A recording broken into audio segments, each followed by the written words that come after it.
Klasse. Ich habe auf jeden Fall auch noch so 'n Video gesehen, bezüglich auch Reaction und so 'n Shit. Gab's dann auch halt so gemischte Meinungen. Ich muss auch sagen, der Film war schon gut, unterhaltsam, Du meinst, aber es gab wo die alle abgehen im Kino und voll am die sind ja alle am Rumbrüllen? Abgehen, genau.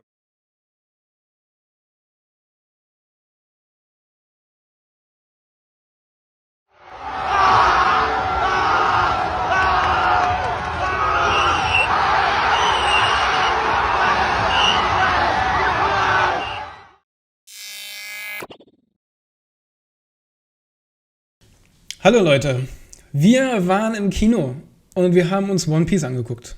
Und was wir darüber denken, das möchten wir gerne mit euch teilen. Und mit dabei ist der altbekannte Rick von Kini und Faust und ich, Hallo. der Grinsefuchs.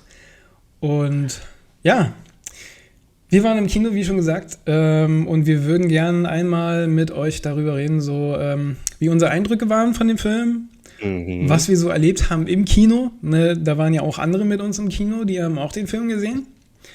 Und allgemein so, wie die Community generell auf den Film gerade so ein bisschen abgeht. So, ne? Die Zahlen halt auch, 300.000 bis jetzt haben den gesehen. Ey, das ist crazy. Das ist Das ist crazy. wirklich crazy. Und das sind die ersten 10 Minuten und die nächsten 10 Minuten dann ungefähr Spoiler. Also wir werden dann euch warnen, wenn wir mit den Spoilern anfangen. Wenn ihr den Film noch nicht gesehen habt, Mhm. dann reden wir über die Spoiler. Ja, okay. Gut, dann. Ja, das ist auf jeden Fall heftig. Also, okay, das mit der Zahl da bin ich 'n bisschen baff, weil, Hat, es ist für mich immer Crunchyroll hat das geshared vor kurzem jetzt irgendwie, 300.000. ah, Finde ich an sich auch richtig geil. Das heißt, also es gibt irgendwie, mindestens gibt es 300.000 richtige mhm, One Piece-Fans da draußen, die sich den Film gegönnt haben. Das ist schon auf mal jeden nice. Fall. Wir Also, ich sind nicht kenne auch immer noch allein. Leute, Wir sind die nicht allein. ich kenne Leute, die One Piece angefangen haben, aber es jetzt nicht verfolgen oder sogar nicht mitbekommen haben, dass es, jetzt 'n Film gibt und, das ist auf jeden Fall heftig, vor allem, dass der Film auch im Kino lief. Ich meine, One Piece hat schon immer Filme, rausgebracht, aber es war nie so okay, jetzt in Deutschland so 'ne typische deutsche Premiere. Also, ich hatte in Köln hatte ich nie, also, die letzten vielleicht die ersten 10 One Piece Filme gab's jetzt nicht unbedingt 'ne Premiere oder so. Aber das ist cool und, allein auch die Tatsache, dass, der Trailer dazu auch auf dem Times Square lief, das, mega krass, vor allem alle haben auf 'n Countdown gewartet und so und haben dann alles gesehen und das ist heftig, Das war weil wenn geil. du dir überlegst, dass, ja, so vor 10 Jahren, wenn nicht so noch ein bisschen länger her, so dass Anime eigentlich doch schon zu sehr Nische ist oder der Zugang zu Anime, Es ist nicht so angekommen. easy war. Es ist Es ist jetzt angekommen. angekommen, Ja. genau. Wenn ich daran denke, Und, so, also, mein ersten Anime, den ich geguckt habe, war im Krankenhaus. Da war ich irgendwie 14 Jahre alt und hatte eine Lungenentzündung. Der lief irgendwas auf MTV, Kabelfernsehen. nice. Und ich bin jetzt 33 Jahre alt. Also, da passiert. Also, es ist schön zu sehen, dass jetzt Ja, Anime angekommen ist, weil mhm, früher musstest du, was du alles für Unternehmungen machen musstest, um überhaupt an den Film ranzukommen oder den gucken zu können. Da du musstest die krassesten Connections haben, um überhaupt Filme dir angucken zu können oder überhaupt zu bekommen. ja. Und heute ist es Ja, nicht nur so, das, die richtigen Anime-Veteranen haben sich ja auch, Naruto oder Dragon Ball Episoden auf YouTube so in 800 Parts sich angeschaut, auf Spanisch mit keine Ahnung was für Untertitel. das stimmt, Das ja. ist wirklich so golden, ich würde schon sagen, eher Silver Age auf, Anime gucken, in unserer Generation, würde ich mal sagen. Und das ist auf jeden Fall heftig, also, ähm, das ist krass, weil ich gehe, also, ich habe schon gesehen, dass die letzten paar 2 3 Jahre schon mehr Anime-Filme auch, Kinos gezeigt werden, die auch schon Oscar nominiert sind. Aber das war jetzt für mich auch mein erstes Demon Mal Slayer, und, ja. ja, ja, habe ich leider noch nicht, da gesehen. Ist mir auch leider entgangen.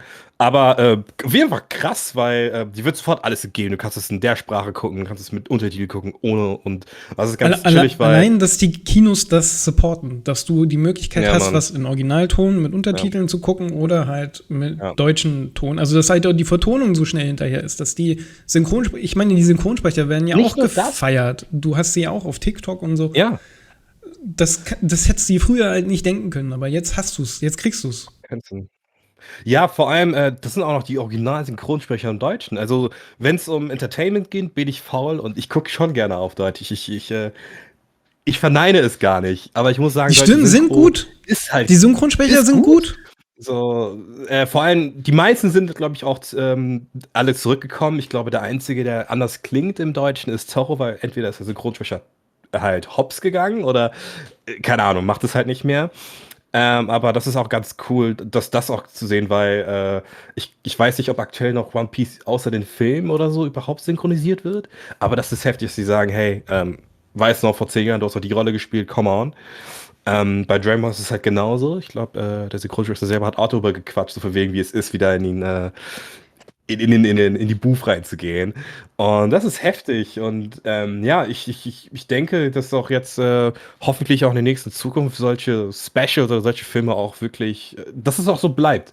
Also, das wäre auch ganz cool, wenn auch dieses Interessenkatalog auch so bleibt. Und meine Güte, also genau, bei mir war das Kino rappelvoll, also wie so ein typischer Marvel-Film, wie man es halt so kennt.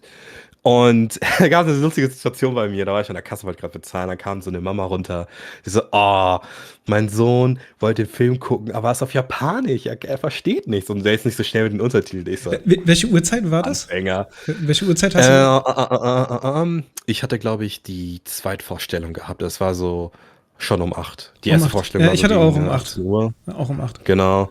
Da muss er ja schon Also du hast auf schlafen jeden Fall, gehen. also Da muss er ja schon schlafen. ja, mit Mami, Mutti-Zettel, kennst du doch. Ja. Nee, und bei mir war das halt genauso rappelvoll wie ein Marvel-Movie und ich würde mal sagen, bis auf diesen kleinen Jungen habe ich keinen gesehen, der unbedingt jünger, der genauso alt war wie er. Es waren einfach alle in unserem Aber Alter. Äh, würdest du sagen, was ich erstaunlich fand, bei mir im Kino in Berlin waren überwiegend junge Männer im Kino. Also Ey. die Männerrate war. Es waren auch bei mir nur Dudes. Es war bei mir auch nur Dudes, Nur keine Dudes, ja. Frage. 2, 3 Mädels habe ich so gesehen, aber das waren echt nur Dudes. Das ist auch noch witzig, weil es gab halt später mehr zum Spoiler-Part, gab es auch eine Szene, weswegen auch die ganzen Dudes auch die ganze Zeit rumgebrüllt haben und das war auch relativ witzig und ich wusste, okay, hier sind nur Dudes in diesem Kino. Ähm, und nee, nicht, dass es halt jetzt irgendwie nur für ein Geschlecht irgendwie ist oder so, aber ja, es ist ganz cool zu sehen. So, ne? Feierabend, gehst du ins Kino und ja, klasse. Ich habe auf jeden Fall auch noch so ein Video gesehen, bezüglich auch Reaction und so ein Shit. Gab es dann auch halt so gemischte Meinungen. Ich muss auch sagen, der Film war schon gut, unterhaltsam. Du meinst, Aber es gab. wo die alle abgehen im Kino und voll am Die sind ja alle Rumbrüllen? abgehen, genau.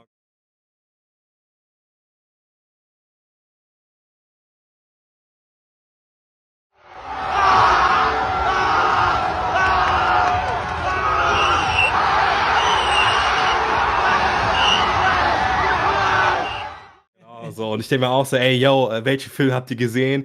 Bei mir war das so, okay, alle haben noch geguckt und alle nehmen das schon ein bisschen ernst und wollen die andere Person nicht stören, aber hey, das ist in dem Video, ey, das ist schon heftig. Ähm, Bei mir war das halt irgendwie doof, weil die Boxen waren irgendwie beschädigt, genau an dem Tag in dem Saal, wo ich war. Das war echt ein bisschen kritisch. Das aber, muss ich auch sagen. Bei mir im Kino, man hat übelst das Kino, also den Film laut gedreht. Wir saßen jetzt nicht unbedingt neben einer Box. Bei euch auch? Okay.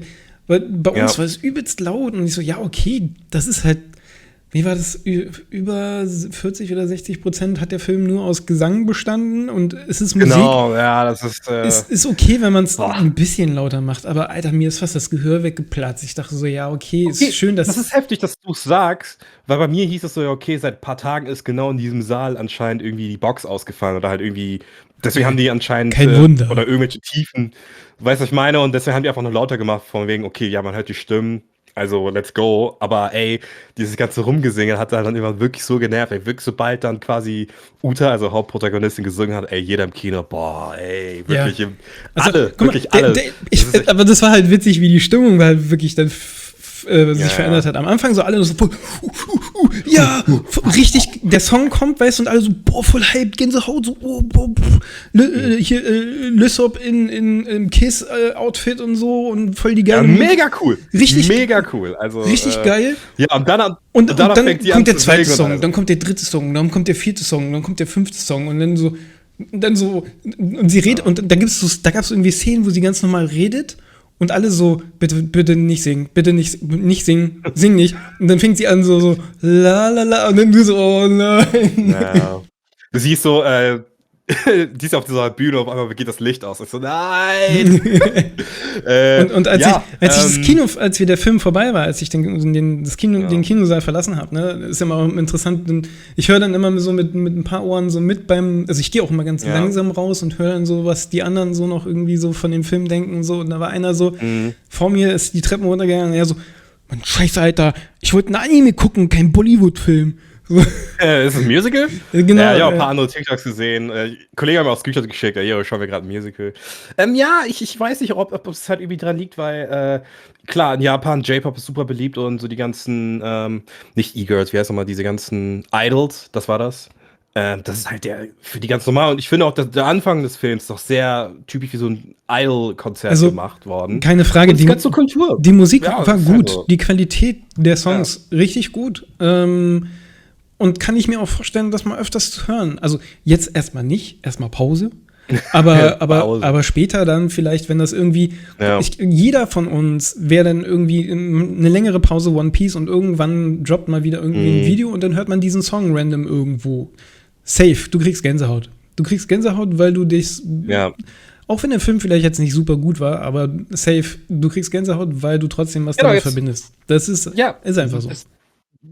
Gute Einleitung. Wie war der Film wirklich? Ich würde mal sagen, also auch bei allen Filmen, die ich schaue, wenn ich die Filme im Kino schaue, kriegst du erstmal so einen extra Boni-Stern, weil das Kinoerlebnis an sich die Filme aufwertet. Ne? Wenn du ein richtig gut Kino bist, mit einer ordentlichen Anlage, die funktioniert bei dir und bei mir, ist das echt strange. Meine Frage, wie viel hast du für dein Ticket gezahlt?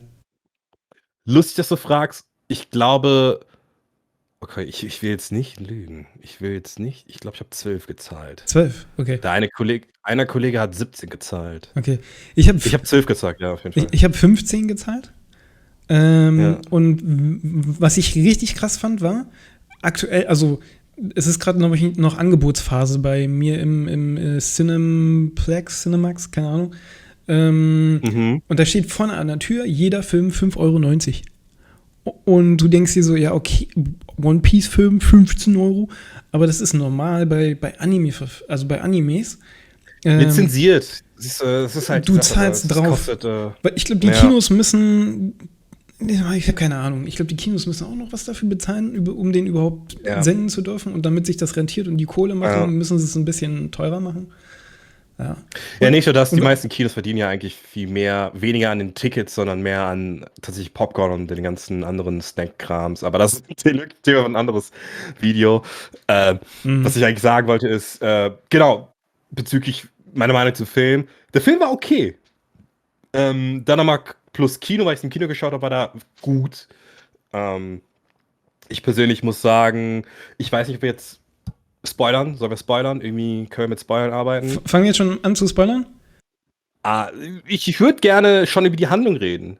Lass mal noch ein bisschen ohne. Und gucken, also sagen, was wir von dem Film halten generell. Und dann gehen wir in die Spoiler rein. Ist schwierig. Genau, der Film heißt. Ja, super schwierig. Der Film heißt Red und klar, Shanks war on the cover. Der Hype ist nochmal da. Also ich denke, der ganze Hype davor, der hat wirklich dafür gebracht, dass wirklich viele ins Kino gegangen sind. Und ich würde schon sagen, dass ich unterhalten worden bin. Und ich würde schon sagen, dass ich mein Geld dafür richtig gezahlt habe. Aber irgendwie hinterfrage ich ein bisschen ein paar Aktionen. Das ist halt immer dieses, okay, nach dem Film stelle ich doch zu viele Fragen und die werden dann nicht geklärt. Und dann denke ich, okay, das ist seltsam. Ich finde es cool, dass tatsächlich sehr viele Charaktere, die beliebt sind, auch einen coolen Spotlight sind. Ne? Also Strohbande, du hast gerade eben schon Lissop gesagt, in seinem Slash-Inspirationskostüm. Anders cool, liebe ich. Auch ich habe auch gehört, sah noch richtig nice aus. Brooke, also viele haben einfach die Kostüme auch gefeiert. So. Ja, Mann, die ist auch chillig. Ich meine, klar, die wollen ja auch irgendwie zum Teil auch Merchandising machen. Ja. Ne? Deswegen gab es auch so ein paar. Ne? Eine Woche später davor schon waren ja auch schon die ganzen Figuren draußen mit den Outfits. Ja, die zeigen immer die Concept Art. Das finde ich immer ganz cool. Und ich finde ich nice. Vor allem, weil die gesagt haben, okay, ist jetzt ein One Piece Film. Wir werden jetzt nicht bei den typischen Original-Kostümen bleiben, sondern hey, wir machen was anderes. Finde ich auch ganz cool. Aber ja, genau, persönlich mit dieser Kinoerfahrung, dass halt tatsächlich dass das Sound bei mir irgendwie nicht so clean war und das ganze Rumgesinge. Ja, das war dann irgendwie doch bis Mitte, fand ich es dann anstrengend. Weil das Problem ist, dass dann halt irgendwie es gab dann irgendwie doch zu viele Fetch-Quests, würde ich mal sagen. Also besorge das oder geh dahin, um das zu tun, um das zu machen, um dann das zu holen mit den Leuten. Weißt du? Also es ist so eine Art Schnitzeljagd, Ja. was halt unterhaltsam sein kann, aber dann bist du bei dem, wie heißt das nochmal, dem Punkt, wo quasi, also der dritte Akt. Der dritte Akt ist eigentlich mein größtes Problem. Weil die Stakes nicht hoch genug waren oder beziehungsweise nicht richtig begründet waren. Das ist auf jeden Fall das, was ich so spoilerfrei sagen kann.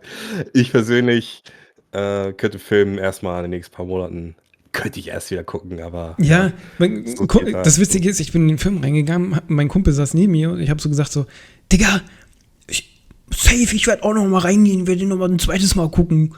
Und dann, normalerweise macht das auch. Und Mitte des Films oder so dreht sich ein Kumpel zu mir und sagt so, Digga, willst du den wirklich noch ein zweites Mal gucken? So, guck zu Hause, guck einfach zu Hause. Ja.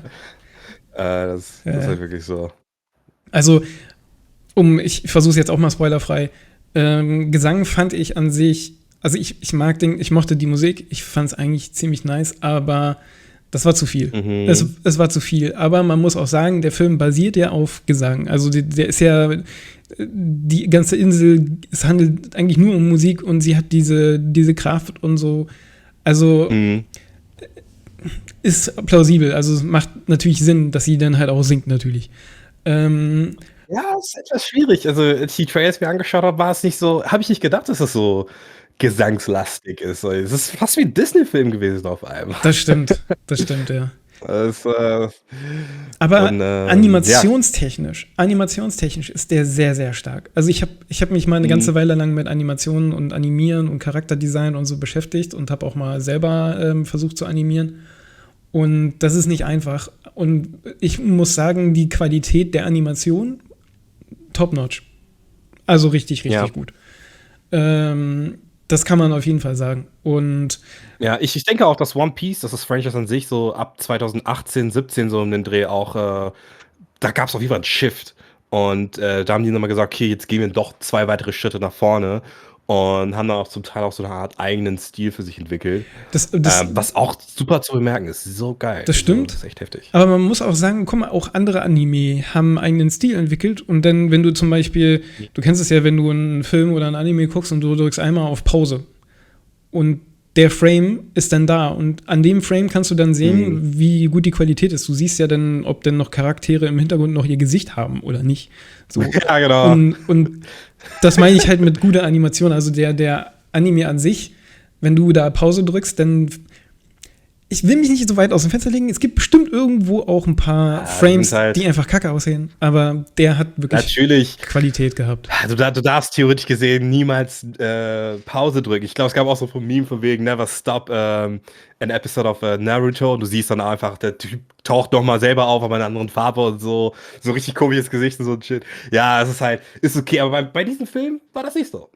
Das war nicht so. Das ist, habe ich jetzt auch so, konnte nicht auf Pause drücken und abchecken, jeden Frame abchecken, aber nee, es wirkte auf jeden Fall sehr modern, sehr clean. Und auch die Hintergründe, also Kulisse, alles mögliche. Also ich finde, optisch gesehen, wie du es gesagt hast, optisch ist der Film super, Qualität der Musik ist super. Das war ein übelstes Farbgeballer auch, muss ich sagen. Also ja, Mann. Danach bist du mit Epilepsie rausgegangen. Das ist einfach so.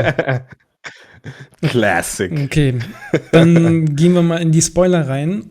Also Achtung, Leute, jetzt geht's los mit den Spoilern. Wenn du noch nicht den Film geguckt hast, wir fangen jetzt an mit den Spoilern. Jetzt kannst du das Video ausschalten. Aber lass ein Like da. Genau, trotzdem liken, sharen. Okay, Spoiler. Apropos Spoiler. Da war ein dicker, fetter Spoiler in den Film. Ne? Ja, hau mal raus. Ja, halt wenn jetzt zum Beispiel jemand noch nicht so weit ist und den Manga noch nicht lang verfolgt hat oder gerade vielleicht diverse Arcs noch nicht abgeschlossen hat, dann ist dann am Ende halt ein dicker Spoiler drin mit der finalen Form von Monkey, die Ruffy.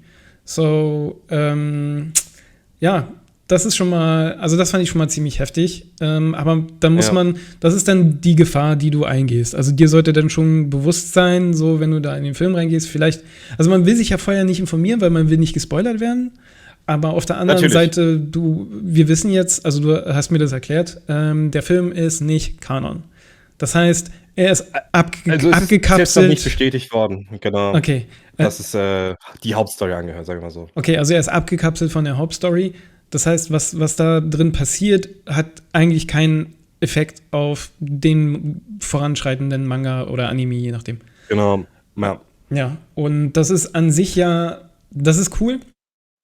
Das heißt, du kannst den Film auch skippen, wenn du willst. Das heißt, wenn du jetzt hier dieses Video Ja. anguckst, um herauszufinden, ob du den Film gucken sollst oder nicht, dann gönn ihn dir auf Blu-ray oder keine Ahnung, wenn er dann irgendwo auf dem Streaming-Portal läuft. Crunchyroll, was auch immer. Ja, also Es ist, wie du sagst, also genau, ich habe halt mich echt noch mal versucht zu informieren oder halt mal nachzugucken und zu lesen, okay, wie ist die Meinung der Leute oder was ist wirklich offiziell, und es macht einfach zeittechnisch gesehen her von der Main-Storyline nicht Sinn, was da halt passiert. Und wenn du dir mal alle Filme mit dir anschaust, also im Anime-Bereich, oder das jetzt ein anderer Anime ist, so wie Dragon Ball oder selbst Naruto, jeder dieser Filme ist eigentlich nicht Canon. Es kommt mal vor, dass der Charakter an sich zwar in einem Film mitmacht, den ich kenne, ist, aber in einer Hauptstory irgendwie auftaucht.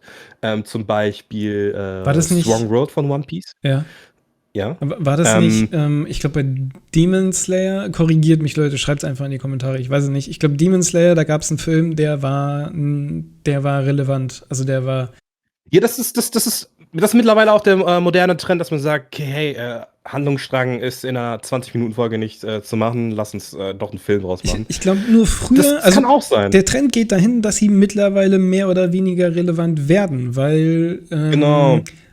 das bringt auch Kohle, du ziehst die Leute ins Kino damit, ist ja klar. Merchandising. Das auch. Aber also heute immer noch, es gibt diverse Länder, wo du nicht die Möglichkeit hast, ins Kino zu gehen, um den Film zu gucken. Und früher war es noch schwieriger, weil der jetzt gar nicht im Kino lief Ja. oder nur im Land im Kino. Ich glaube, bei Genau. Pokémon war das, glaube ich, auch so. Bei Pokémon war das, glaube ich, ganz stark der Fall. Ja, sowas taucht auch öfters vor, dass halt manche Filme nicht zu Release kommen. Sony hat das mal gemacht mit Venom. Da kam dann irgendwie, also es ist nicht so schlimm wie jetzt bei dem Anime, aber ich glaube, Venom kam dann irgendwie November raus, früher, und wir in Deutschland haben irgendwie einen Monat warten müssen, weil die einfach gucken wollten, okay, wie der performt. Und es gibt tatsächlich auch Länder, wo halt Filme, die wir im Kino gucken können, sofort halt auf DVD kommen, oder sowas passiert. Und das ist dann halt bei einem Anime, glaube ich, noch ein bisschen, das trifft, glaube ich, die Fans doch ein bisschen heftiger, bezüglich des Kinomoment oder halt der Erfahrung, die wir beide gemacht haben. Das wird dann schon irgendwie geraubt, aber ja, das ist von Land zu Land unterschiedlich. Also es kommt, glaube ich, auch ein bisschen auf Content an. Und was ich eben meine ist, bezüglich der Person, also es geht ja um die Tochter von Shanks, was ich sehr interessant finde, weil es dann halt so eine Art Beziehungsdreieck gibt, also von den Charakteren her. Ne? Wir haben Ruffy sehr connected mit Shanks, und dann haben wir die Tochter, also Uta, sehr connected mit Shanks, beziehungsweise soll die Tochter sein, und dann noch die zwei, weißt du, beste Freunde, das ist halt gutes Dreieck, und das macht die Story dann irgendwie doch schon interessant. Nur das Problem bei diesen Filmen allgemein, One Piece-Filmen und Dragon Ball-Filmen zugleich ist, dass oftmals der Antagonist in diesem Film, Spoiler, sie ist ja ein Antagonist oder Antagonistin, oftmals zu stark sind, beziehungsweise eine Kraft haben, die so overpowered ist, das, was Leute ganz gerne sagen, so overpowered ist, dass man sagt, das passiert nicht in Hauptstory-Strang. Zum Beispiel haben die bei Dragon Ball das so gemacht, der legendäre Super Saiyan, der erste Broly-Film, äh, lief zwar, also war zwar cool, und der Charakter war zwar nice, aber es ist nie wirklich passiert. Bis sie dann einen neuen Brody-Film gemacht haben und der dann in die Hauptstory in Dragon Ball Super eingebunden worden ist. Beziehungsweise heißt das aus diesem Beispiel, das existiert gar nicht. Bei One Piece ist es so, Charaktere können schon existieren, aber die Handlung halt nicht. Ich meine, es war bei dem Strong World mit Shiki, dieser Goldlöwe da, der alles zum Schwingen gebracht hat. Ich glaube, klar, der Kampf war super schön. Die Kraft ist auch super heftig gezeigt worden, und auch, ich glaube, Ant Battle, das war auch diese Go-Go Elephant Axt, wo Ruffy ihm so runterstrikt. Hammer-Szene. Alles schön cool, perfekt für Kino gemacht, aber ist halt tatsächlich nicht irgendwie in irgendeiner Story, Timeline halt in One Piece zu sehen, weil es halt eine durchlaufende Story ist. Aber der Charakter taucht auf. In der Vergangenheit und aktuell ist es auch so, dass es halt sehr oft geteasert wird. Ich glaube, jetzt auch in Wano Arc wurde ein junges Gesicht von ihm gezeigt. Und man geht davon aus, dass der nochmal auftaucht. Also der Charakter an sich taucht auf. Das macht vor allen Nur das Dingen, Problem, das macht ja auch irgendwie Sinn. Also ja, ja.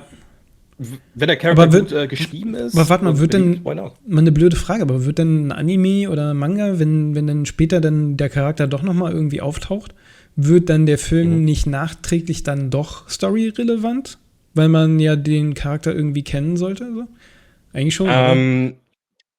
Dann wäre das entweder, also an manchen Stellen wäre es dann Plothole oder einfach Lazy Writing. Also, Ja, ja. was die mit Shiki machen, ist im Grunde genommen so, dass er im Offscreen sehr viel getan hat. Und das ist halt die Frage, was ist, wenn er wieder auf Ruffy trifft? Wird es dann dieses von wegen sein, so wegen, hat sich mal gesehen oder haben die mal gekämpft oder so? Keine Ahnung. Das stelle ich auch die Frage, wie die das machen. Bei Dragon Ball mit Goku und Broly war es halt komplett eine ganz andere Story, weswegen es halt easy funktioniert hat. Ähm, Das Problem mit Uta ist, naja, sie ist am Ende des Films gestorben. Spoiler. Hätte ich lieber vorher sagen sollen. Aber was man halt mit ihr noch machen könnte, es wäre ein Spin-off oder irgendein Flashback. Das funktioniert halt immer. Ähm, ja, das ist halt der Grund, weswegen ich den Film auch persönlich nicht als Story-relevant zu One Piece bezeichnen würde.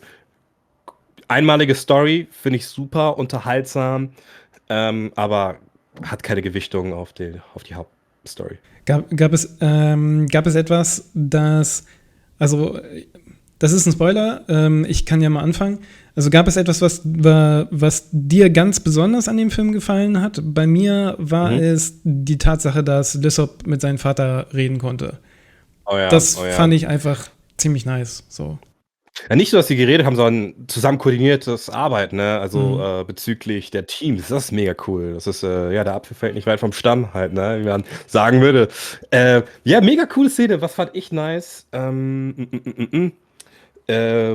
Klar, unabhängig von den Charakteren. Ich glaube, man muss halt wirklich sagen, dass natürlich am Ende das Haki von Shanks sehr beeindruckend war.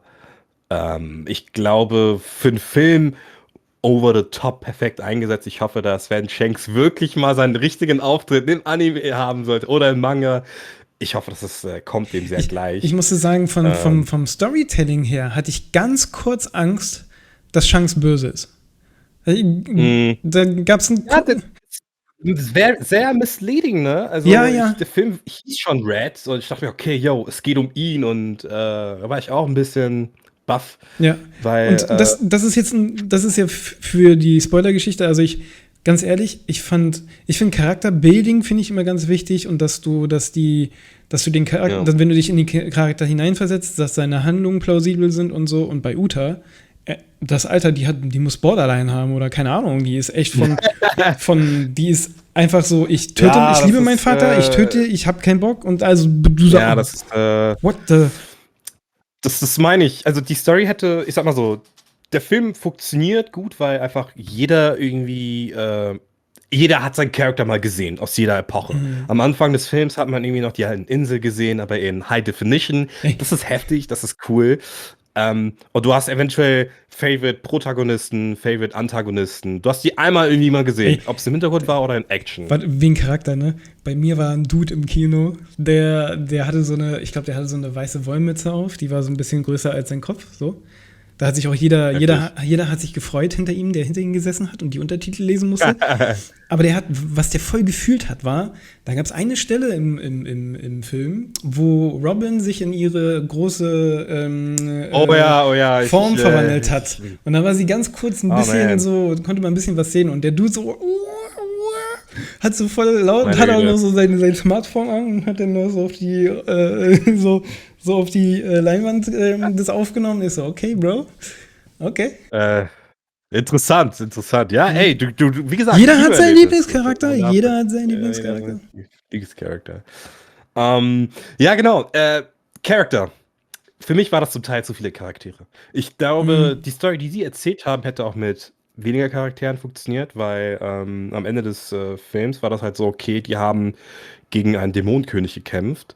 Und unabhängig davon haben die nicht gleichzeitig angegriffen, sondern immer Ganz ehrlich, nacheinander. das mit dem Dämonenkönig fand ich auch schon irgendwie weird. Also klar, die ganze One Piece hat so seine eigenen Charaktere und die sind alle auch ein bisschen speziell. Und da sind auch manchmal ganz komische Sachen dabei. Aber Dämonenkönig, ich weiß nicht.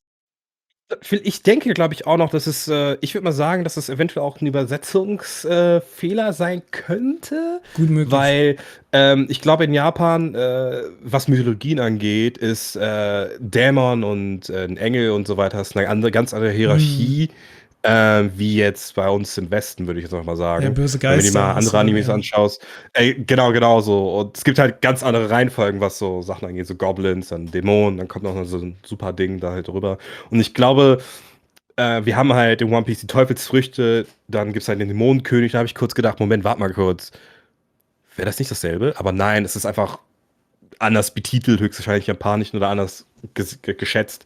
Aber ja, dennoch, was ich meine ist, die haben ich weiß auch nicht, die haben zwar super viele Charaktere gehabt, die zwar auch beliebt sind, aber die haben keinen heftigen Impact auf die Hauptstory gehabt, weil es geht ja eigentlich um Uta, Ruffy und Shanks, beziehungsweise Shanks ist ja nur für 5 Minuten irgendwie wirklich in der Main Story dabei und der Rest ist wirklich nur Exposition und Flashback so.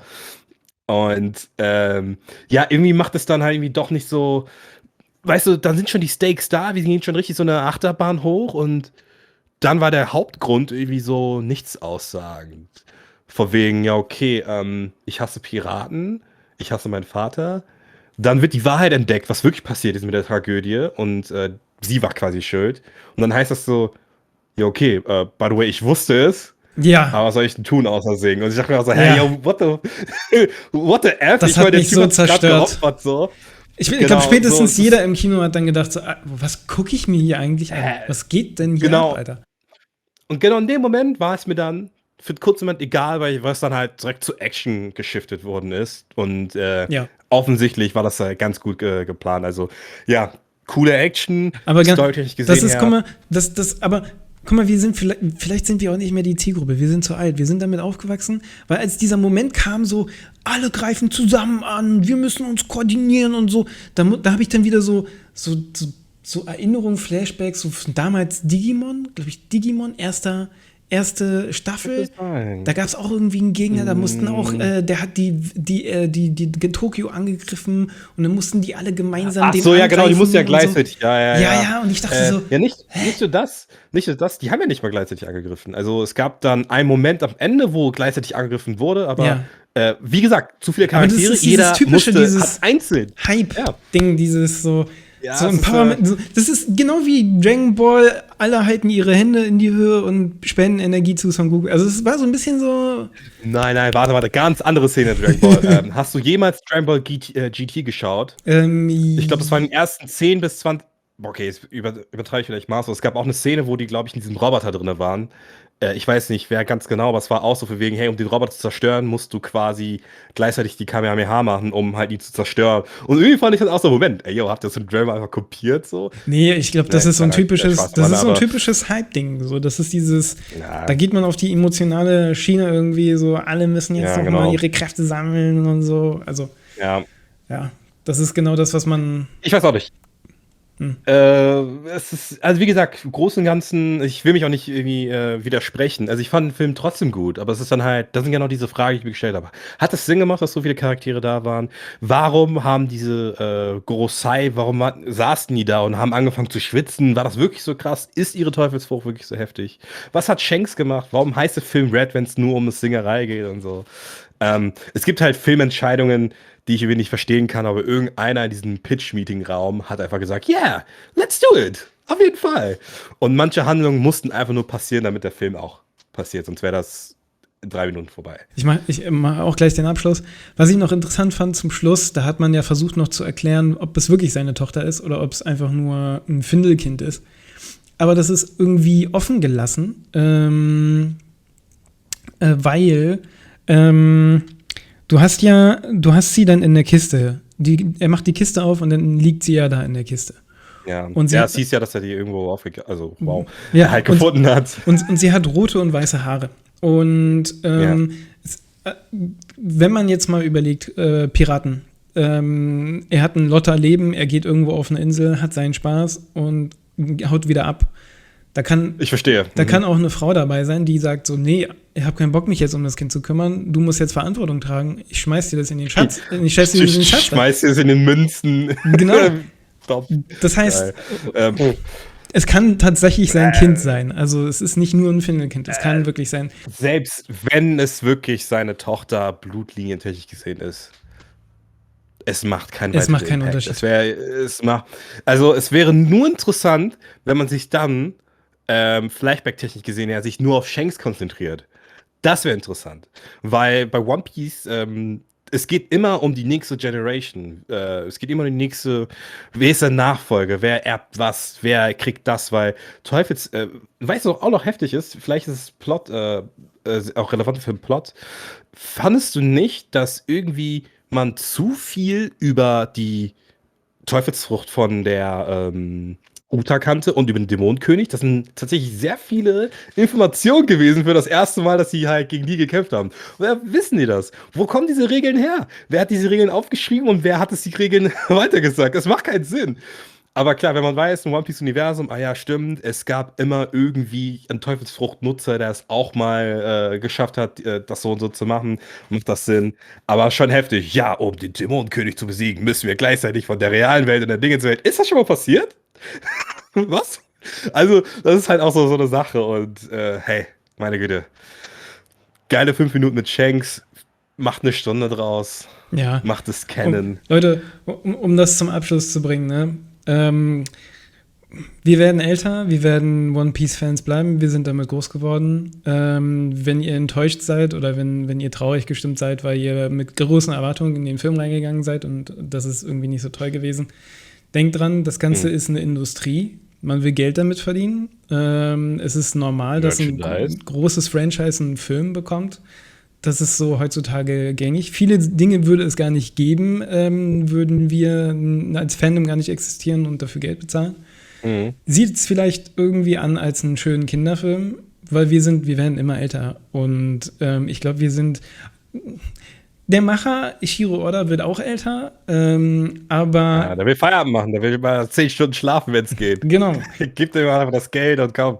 Deswegen betrachtet es, was es ist Entertainment und wenn ihr so krass euer Herz da drin liegt dann so und ihr jetzt enttäuscht seid, Leute, kommt drüber hinweg. Der Anime geht weiter, wir kriegen wahrscheinlich irgendwann in den nächsten Jahren ein epochales Ende und es ist toll, dass diese Geschichte zu Ende geht.